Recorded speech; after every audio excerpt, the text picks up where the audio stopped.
ইবাদত বন্দেগীর ব্যাপারে আমরা উদাসীন হয়ে পড়ছি।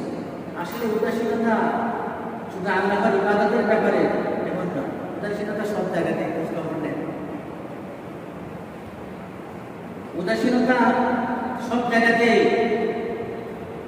শুধু আজান দিনে মসজিদে আসে না। উদাসীনতা প্রদর্শন করে ব্যাপারটা শুধু আল্লাহর ইবাদতের ক্ষেত্রে নয়। উদাসীনতা আপনি খবর নেন, সন্তান হিসেবে বাবার প্রতি উদাসীনতা, বাবা হিসেবে সন্তানের প্রতি যে দায়িত্ব সেখানে উদাসীনতা, স্বামী হিসাবে স্ত্রীর প্রতি যে দায়িত্ব কর্তব্য সেখানে উদাসীনতা, স্ত্রী হিসাবে স্বামীর প্রতি যে দায়িত্ব কর্তব্য, সংসারের প্রতি যে দায়িত্ব কর্তব্য সেখানে উদাসীনতা, আত্মীয় স্বজনের প্রতি যতটুকু আন্তরিক হওয়া দরকার সেখানে উদাসীনতা, মূলত খোঁজখবরের ব্যবসা বাণিজ্য যে সিস্টেমে যে নিয়মে করা দরকার সেখানেও উদাসীনতা। আল্লাহ তাআলা কোরআনের মধ্যে বলেছেন, ইয়া আইয়ুহাল্লাযীনা আমানু লা তুলহিকুম আমওয়ালুকুম ওয়ালা আওলাদুকুম আন যিকরিল্লাহ ওয়া মান ইয়াফআল যালিকা ফাউলাইকা হুমুল খাসিরুন। আল্লাহ তাআলা তার মহব্বতের বান্দাদেরকে সম্বোধন করে বলেছেন, ইয়া আইয়ুহাল্লাযীনা আমানু, হে বিশ্বাসীগণ, হে ঈমানদারগণ। ঈমানদার মানে কি জানেন? ঈমানদার মানে যারা আল্লাহর প্রতি বিশ্বাস করে যে আমার রব আছে, আমার আল্লাহ আছে, তিনি মহা ক্ষমতার অধিকারী, তিনি জান্নাত বানিয়েছেন, তিনি জাহান্নাম বানিয়েছেন, তিনি বান্দাদের জন্য আদেশ দিয়েছেন, নিষেধ দিয়েছেন। সুতরাং যারা তার কথা মতো হুকুম মতো চলবে না তাকে শায়েস্তা করার জন্য ব্যবস্থা রেখেছেন। এই কথার প্রতি আখিরাতে একজন মানুষ তার সকল কাজের এবং কর্মের সকল কিছুর হিসাব দিতে হবে। যারা এই বিষয়গুলো কি করেন, বিশ্বাস করেন, তাদেরকে বলা হয় ঈমানদার। ঈমানদার মানে হল যার কি আছে, বিশ্বাস আছে। যার বিশ্বাস আছে তাকে কি বলে? কিসের বিশ্বাস? অর্থাৎ জাহান্নাম আছে, জাহান্নামের বাসিন্দা বলে সেখানে কঠিন শাস্তি দেবে, এই কথার বিশ্বাস। জান্নাত আছে, আল্লাহর হুকুম মতো যদি আমরা চলি তাহলে আল্লাহ তাআলা আমাদেরকে জান্নাত দিবেন, এই কথা তার মধ্যে বিশ্বাস আছে। নাফরমানি করলে শাস্তি দেবেন, জাহান্নামে ফেলবেন, এই কথার উপর যার কি আছে, বিশ্বাস আছে, তাকে বলে কি? ঈমানদার। আপনাকে জিজ্ঞেস করে আপনি কি ঈমানদার? হ্যাঁ ঈমানদার। দিব্যি ঘুষ খায়, দিব্যি সুদ দেয়, দিব্যি মিথ্যা কথা বলে, মাপে কম দেয়, মজুদদারি করে, ঠেকবাজি করে, চিন্তাই করে, গায়ের বল ক্ষমতার বল দিয়ে অন্যের সম্পদ অধিকারকে খর্ব করে, আছে না নাই? এরা ঈমানদার। তখন তার ঈমান করে থাকে। আবার এরূপে বলে আমি ঈমানদার। ঈমানদার মানে সে বিশ্বাস করে যে জুলুম করলে তার শাস্তি হবে, তাহলে জুলুম করে কিভাবে?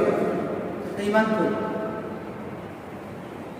আল্লাহ তাআলা বলেন, ইয়া আইয়ুহাল্লাযীনা আমানু লা তুলহিকুম আমওয়ালুকুম ওয়ালা আওলাদুকুম আন যিকরিল্লাহ। হে ঈমানদারগণ, লা তুলহিকুম আমওয়ালুকুম, তোমাদের ধন সম্পদ যেন তোমাদেরকে গাফেল না বানিয়ে দেয়, অলস না বানিয়ে দেয়, উদাসীন না বানায়। ওয়ালা আওলাদুকুম, তোমাদের সন্তান সন্ততিও যেন তোমাদেরকে উদাসীন না বানায়, গাফেল না বানায়। আন যিকরিল্লাহ, আল্লাহ তাআলার পক্ষ থেকে, আল্লাহ তাআলার ইবাদত থেকে। তাহলে বোঝা যায় মানুষ পার্থিব জীবনে আল্লাহ তাআলা যত হুকুম অমান্য করে সেগুলো হয় ধন সম্পদের কারণে, সন্তান সন্ততির কারণে এগুলো করে। পরিষ্কার কথা। আপনি বলবেন কই না, আমি যখন হুকুম অমান্য করি তখন তো আমার স্ত্রীকেও বাধা দেয় না, সন্তানও বাধা দেয়, আর সম্পদ তো জায়গায় জায়গায় পড়ে থাকে, সে তো আমাকে কিভাবে বাধা দেয়? না, এখানে বাধা দেওয়ার মানে হলো আপনার বিরুদ্ধে লাঠি দিয়ে যুদ্ধ করবে এমন না। বরং ধন সম্পদ অর্জনের ক্ষেত্রে আপনি এত ব্যস্ত, মহাব্যস্ত যে মসজিদে আজান হলেও আপনি আর মসজিদে আসার সময় পান না। তাহলে সম্পদ আপনাকে কি করলো? সম্পদের লোক আপনাকে আল্লাহ তাআলার আনুগত্য আর ইবাদত থেকে উদাসীন বানিয়ে দেয়। বলা আওলাদ আর সন্তান, পিতামাতার জন্য সন্তান হলো সম্পদ। সন্তান কি পিতামাতার জন্য সম্পদ। এই সন্তানকে মানুষ করার জন্য, সন্তানকে ভালো রাখার জন্য, ভালো বানানোর জন্য, ভালো কিছু করানোর জন্য সন্তানকে দিয়ে পিতামাতারা সবসময় এই সন্তানের পিছনে লেগে থাকে, ব্যস্ত থাকে। আজান হয়, মসজিদে ঢোকে না, সন্তানকে নিয়ে বাসায়, সন্তানকে নিয়ে কোচিংয়ে চলে যায়।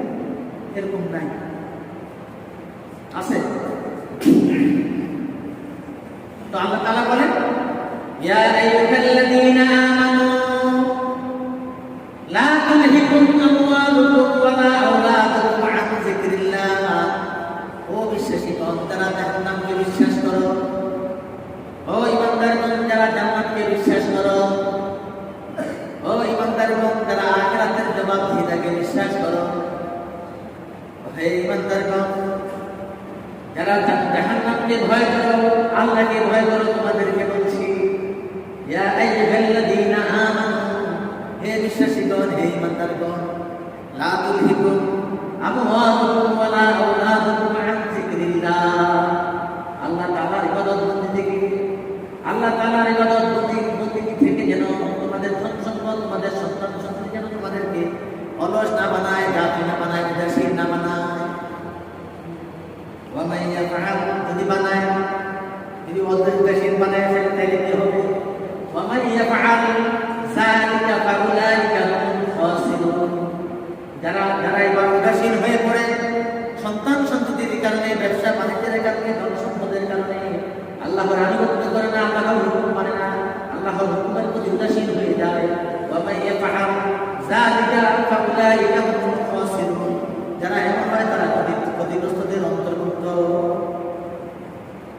ক্ষতিগ্রস্ত বলা হয়েছে এখানে, কোন কোন ধরনের ক্ষতিগ্রস্ত সেটা আল্লাহ তাআলা এখানে উল্লেখ করেন। আখিরাতের ব্যাপারে যদি কেউ ক্ষতিগ্রস্ত হয়, স্বাভাবিকভাবে বোঝা যায় সে জাহান্নামে হবে।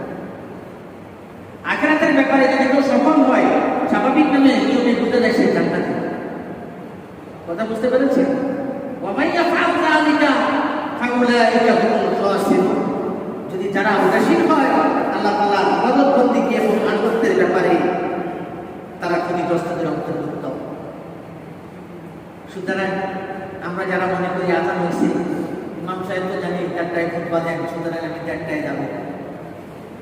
আরে ভাই, আপনি জুমার নামাজ পড়তে পারবেন কি আমরা জানি না, কিন্তু জুমার নামাজ আদায়ের উদ্দেশ্যে 1টা বাজার আগে যদি আপনি পৌঁছতে পারেন মসজিদে, তাহলে তো আপনাকে আল্লাহ তাআলা জুমার জন্য কবুল করে নেবেন। আপনার যদি মৃত্যু হয়ে যায় তখন ইমানদার হিসেবে বিদায় নেবেন।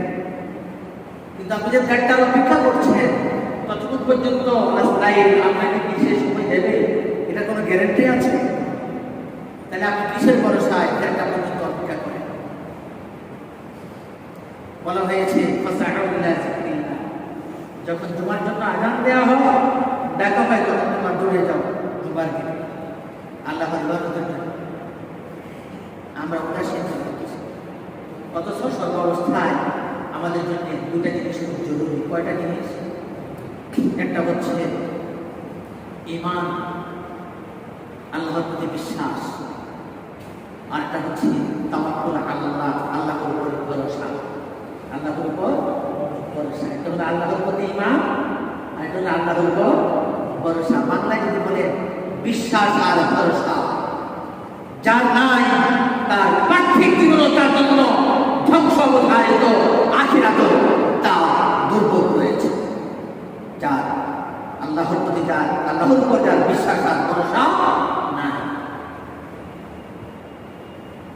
এই জন্য রুটিন ওয়ার্ক আমাদেরকে করতে হবে, কাজ করতে হবে, সেটা রুটিন ওয়ার্ক।